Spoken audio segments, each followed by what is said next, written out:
کیا تم جانتے ہو تہجد جو ہے وہ اللہ کی طرف سے ایک دعوت نامہ ہوتا ہے۔ جب اللہ کو کسی سے ملاقات کرنی ہوتی ہے یا بات کرنی ہوتی ہے تو وہ اسے تہجد کی لگن لگا دیتا ہے۔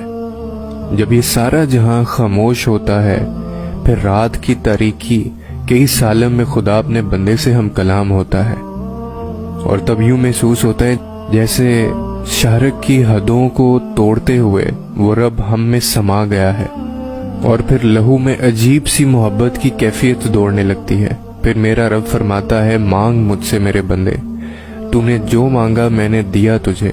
تب اللہ کے سوا کسی کی طلب ہی نہیں رہتی، اور پھر طلب اللہ کی ہو اور وہ نہ ملے، ایسا تو ممکن نہیں ہوتا نا۔ اور پھر جسے وہ تہجد تک لے آئے وہ اس کا لاڈلا ہو جاتا ہے، اور جو لاڈلا مانگ لیتا ہے وہ عطا کرنے کے لیے ہر شے کو وسیلہ بنا دیا جاتا ہے۔ لیکن اکثر ایسا بھی ہوگا کہ تمہاری دعائیں قبول نہیں ہوں گی اور تمہیں لگے گا کہ راستے بند کر دیے گئے ہیں۔ جب ایسا لگے تو ہمیشہ یاد رکھنا اللہ تم پر تمہاری رضا کے راستے تب بند کرتا ہے جب وہ چاہتا ہے کہ تم اس کے راستے پر دوڑے چلے آؤ۔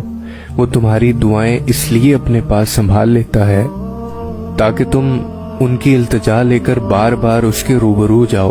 وہ اگر آزمائش دیتا ہے تو تمہیں اس پر پورا اترنے کی ہمت بھی دیتا ہے، اور یہی اس کی عطا کا انداز بھی ہے کہ وہ پہلے تمہیں مانگنا سکھاتا ہے، وہ پھر وہاں سے عطا کرتا ہے جہاں سے ملنا تمہیں ممکن ہی نہیں لگتا۔ وہ تمہیں تم سے گزار کر ہی خود تک لاتا ہے۔ وہ تمہیں پہلے تمہاری پہچان کرواتا ہے، پھر اپنا پتہ دیتا ہے۔ تم اپنی مرضی سے اس کی جانب نہیں جاتے، بلکہ جب اسے تم پر بے حد پیار آتا ہے تب وہ ایسے حالات پیدا کر دیتا ہے کہ تم اس کی جانب کھینچے چلے جاؤ، کیونکہ وہ تو محبتوں کا بادشاہ ہے۔ تو پھر جس نے خود محبت کو بنایا ہو اس کے لیے تمہاری محبت کو تمہیں واپس لوٹانا بھلا کہ مشکل کام ہے؟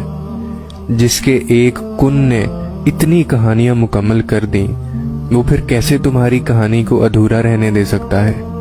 اس کے اتنے سارے ناموں میں سے ایک نام دینے والا بھی ہے، پھر وہ کیسے تمہیں خالی ہاتھ واپس جانے دے سکتا ہے؟ جو بے زبان چونٹی کی خاموشی بھی نظر انداز نہیں کرتا، وہ تمہاری ہچکیاں لیتی ہوئی آواز کو کیسے انسنا کر سکتا ہے؟ بس وہی تو سنتا ہے اور وہی تو سنے گا۔